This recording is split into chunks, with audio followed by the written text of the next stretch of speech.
Welcome to our channel. Today we how to budget with Acorns, complete guide step by step clearly.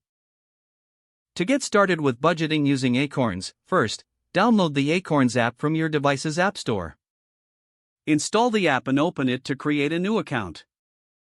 Follow the prompts to enter your email address and create a password. Next, you will need to provide some personal information, including your name, date of birth, and address. Once your account is created, link your bank account to Acorns for easy access to your finances.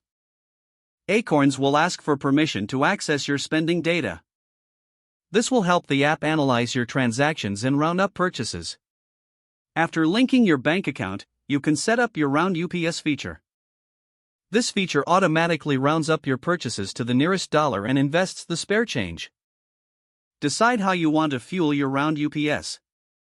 You can choose to invest your spare change or set a specific amount to invest each week. Once configured, monitor your spending through the app's dashboard. The dashboard provides visual insights into your budget, spending habits, and investment growth. Each week, review your expenses and adjust your budget if needed. Make use of the budgeting tools Acorns offers to categorize your spending. This will help you identify areas where you can cut back. If you prefer, set financial goals within the app to stay focused.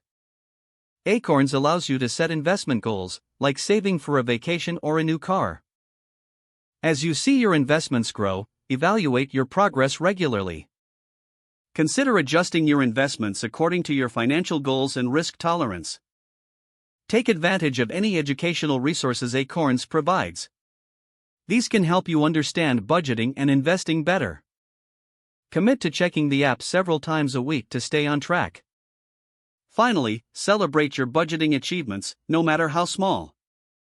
If the page does not load, refresh the browser or try again in a private or incognito window.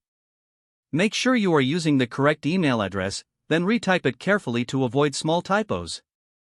If your password is not accepted, use the reset option and create a new strong password you can remember.